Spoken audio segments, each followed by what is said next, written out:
सीताराम जय सीताराम, भज प्यारे मन सीताराम।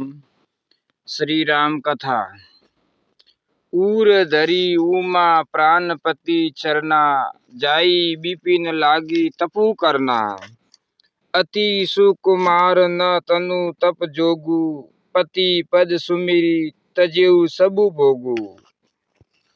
प्राणपति शिव जी के चरणों को हृदय में धारण करके पार्वती जी वन में जाकर तप करने लगी। पार्वती जी का अत्यंत सुकुमार शरीर तप के योग्य नहीं था, तो भी पति के चरणों का सिमरण करके उन्होंने सब भोगों को तज दिया। नित नव चरण उपज अनुरागा, बिसरी देह तप ही मनु लागा। संबत सहस मूल फल खाए, सागु खाई सत बरस गवाए। स्वामी के चरणों में नित्य नया अनुराग उत्पन्न होने लगा और तप में ऐसा मन लगा कि शरीर की सारी शुद्धि बिसर गई। 1000 वर्ष तक उन्होंने मूल और फल खाए, फिर 100 वर्ष साग खाकर बिताए। कसु दिन भोजनु बारी बतासा, किए कठिन कसु दिन उपवासा।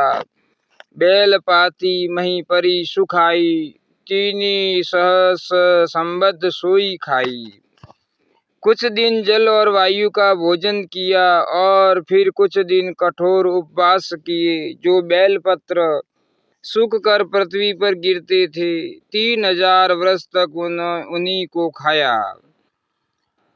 पुनि परिहरे सुखा नेउ परना, उमहि नामु तब भयउ अपर्णा। देखी उमहि तप खीन शरीरा, ब्रह्म गिरा भे गगन गबीरा। फिर सूखे पर्ण पत्ते भी छोड़ दिए, तभी पार्वती का नाम अपर्णा हुआ। तब से उमा का शरीर क्षीण देखकर आकाश से गंभीर ब्रह्मवाणी हुई। सीताराम। भयउ मनोरथ सुफल तब सुनु भयउ मनोरथ सुफल तब सुनु गिरी राजकुमारी। परिहरु दुसह कलेश सब, अब मिलहि त्रिपुरारी। हे पर्वतराज की कुमारी, सुन तेरा मनोरथ सफल हुआ। तू अब सारे असहा क्लेशों को, कठिन तप को त्याग दे। अब तुझे शिव जी मिलेंगे। सियावर रामचंद्र की जय, पवन सुत हनुमान की जय। हर हर महादेव की जय, माता पार्वती की जय हो। अस तपु काहु न किन्ह भवानी, भई अनेक धीर मुनि ज्ञानी। अब उर धरहु ब्रह्मा बरबानी, सत्य सदा संतंत सूची जानी। हे भवानी, धीर मुनि और ज्ञानी बहुत हुए हैं, पर ऐसा कठोर तप किसी ने नहीं किया। अब तू इस श्रेष्ठ ब्रह्मा की वाणी को सदा सत्य और निरंतर पवित्र जानकर अपने हृदय में धारण कर। आवे पिता बोलावन जब ही, हट परिहरि घर जाएहु तब ही। मिलहि तुम्हि जब सप्त ऋषि सा, जानेहु तब प्रमाण बागीसा। सीताराम। जब तेरे पिता बुलाने को आवे, तब हट छोड़कर घर चली जाना, और जब तुम्हें सप्तऋषि मिले तब इस वाणी को ठीक समझना। सुनत गिरा विधि गगन बखानी, पुलक गात गिरिजा हर्षानी। उमा चरित सुंदर में गावा, सुनहु शंभु कर चरित सुहावा। इस प्रकार आकाश से कही हुई ब्रह्मा की वाणी को सुनते ही पार्वती जी प्रसन्न हो गई और हर्ष के मारे उनका शरीर पुलकित हो गया। याज्ञवल्क्य जी कहते हैं, याज्ञवल्क्य जी वरदास जी से बोले कि मैंने पार्वती का सुंदर चरित्र सुनाया, अब शिव जी का सुहावना चरित्र सुनो। जब ते सती जाई तनु त्यागा, तब ते शिव मन भयउ बिरागा। जप ही सदा रघुनायक नामा, जह तह सुनहि राम गुण ग्रामा। जब से सती ने जाकर शरीर त्याग किया, तब से शिव जी के मन में वैराग्य हो गया। वे सदा श्री रघुनाथ जी का नाम जपने लगे और जहाँ तहाँ श्री रामचंद्र जी के गुणों की कथाएं कहने लगे, सुनाने लगे। चिदानंद सुख धाम शिव विगत मोह मद काम, बीच रही मही धरी हृदय हरि सकल लोक अभिराम। चिदानंद सुख के धाम मोह मद और काम से रहित शिव जी संपूर्ण लोकों को आनंद देने वाले भगवान श्री हरि श्री रामचंद्र जी को हृदय में धारण कर भगवान के ध्यान में मस्त हुए पृथ्वी पर विचरने लगे। सियावर रामचंद्र की जय, पवन सुत हनुमान की जय, हर हर महादेव की जय। कतहु मुनि न उपदेश ही ज्ञाना, कतहु राम गुण कर ही बखाना। यद्यपि अकाम तद्यपि भगवाना, भगत बिरह दुख दुखित सुजाना। वे कहीं मुनियों को ज्ञान का उपदेश करते और कहीं श्री रामचंद्र जी के गुणों का वर्णन करते थे। यद्यपि सुजान शिव जी निष्काम हैं, तो भी वे भगवान अपने भक्त सती के वियोग के दुख से दुखी हैं। यही विधि गयो कालू बहु बीती, नित ने होई राम पद प्रीति। नेमु प्रेमु शंकर कर देखा, अबिचल हृदय भक्ति के रेखा। इस प्रकार बहुत समय बीत गया। श्री रामचंद्र जी के चरणों में नित नई प्रीति हो रही है।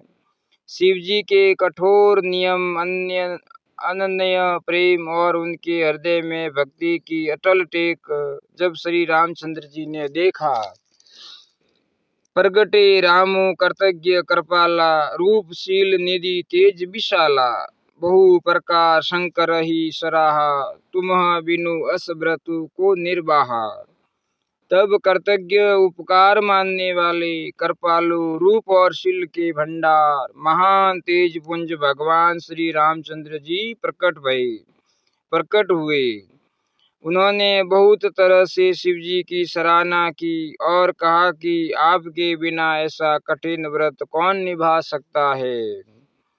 बहु विधि राम शिव ही समुझावा, पार्वती कर जन्म सुनावा। अति पुनीत गिरिजा के करनी, बिस्तर सहित कृपा निधि बरनी। श्री रामचंद्र जी ने बहुत प्रकार से शिव जी को समझाया और पार्वती जी का जन्म सुनाया। कृपा निदान श्री रामचंद्र जी ने विस्तार पूर्वक पार्वती जी की अत्यंत पवित्र करनी का वर्णन किया। अब बिनती मम सुनहु, शिव जो मोह पर निज नेहु। जाई विवाहु शैल जही, यह मोहि मांगे देहु। फिर उन्होंने शिव जी से कहा, हे शिव जी, यदि मुझ पर आपका स्नेह है तो अब आप मेरी विनती सुनिए। मुझे यह मांगे दीजिए कि आप जाकर पार्वती के साथ विवाह कर ले। कहो शिव यद्यपि उचित अस नाही, नाथ बचन पुनि मेटी न जाही। सिर धरी आयसु करिय तुम्हारा, परम धर्मो यह नाथ हमारा। शिव जी ने कहा, यद्यपि ऐसा उचित नहीं है, परंतु स्वामी की बात भी मेटी नहीं जा सकती। हे नाथ, मेरा यही परम धर्म है कि मैं आपकी आज्ञा को सिर पर रखकर उसका पालन करूं। मातु पिता गुरु प्रभु के बानी, बिनहि विचार करिय शुभ जानी। तुम्ह सब भांति परम हितकारी, आज्ञा सिर पर नाथ तुम्हारी। माता पिता गुरु और स्वामी की बात को बिना ही विचारे शुभ समझकर करना चाहिए। फिर आप तो सब प्रकार से मेरे परम हितकारी है। हे नाथ, आपकी आज्ञा मेरे सिर पर है। प्रभु तो सुनी शंकर बचना, भक्ति विवेक धर्म जूत रचना। कह प्रभु हर तुम्हार पन रहिउ, अब उर राखिहु जो हम कहिउ। शिव जी की भक्ति ज्ञान और धर्म से युक्त वचन रचना सुनकर प्रभु श्री रामचंद्र जी संतुष्ट हो गए। प्रभु ने कहा, हे हर, आपकी प्रतिज्ञा पूरी हो गई। अब हमने जो कहा है उसे हृदय में रखना। अंतर्धान भई अस भाषी, शंकर सोई मूर्ति उर राखी। तब ही सप्त ऋषि शिव पही आए, बोले प्रभु अति बचन सुहाए। इस प्रकार कहकर श्री रामचंद्र जी अंतर्धान हो गए। शिवजी ने उनकी वह मूर्ति अपने हृदय में रख ली। उसी समय सप्तऋषि शिव जी के पास आए। प्रभु महादेव जी ने उनसे अत्यंत सुहावने वचन कहे। पार्वती पही जाई तुम प्रेम परीक्षा लेहु, गिरी ही प्रेरी उपठेहु, भवन दूरी करेहु संदेहु। आप लोग पार्वती के पास जाकर उनके प्रेम की परीक्षा लीजिए और हिमाचल को कहकर उन्हें पार्वती को लिवा लाने के लिए भेजिए तथा पार्वती को घर भिजवाइए और उनके संदेह को दूर कीजिए। सियावर रामचंद्र की जय, पवन सुत हनुमान की जय, हर हर महादेव की जय। सीताराम जय सीताराम, बज प्यारे मन सीताराम। अगर मित्रों आपको यह श्री राम कथा वीडियो पसंद आया हो तो इस वीडियो को लाइक करना। ऐसे ही वीडियो देखने के लिए इस चैनल को सब्सक्राइब करना और शेयर करना। बोले श्री सीतारामचंद्र भगवान की जय हो।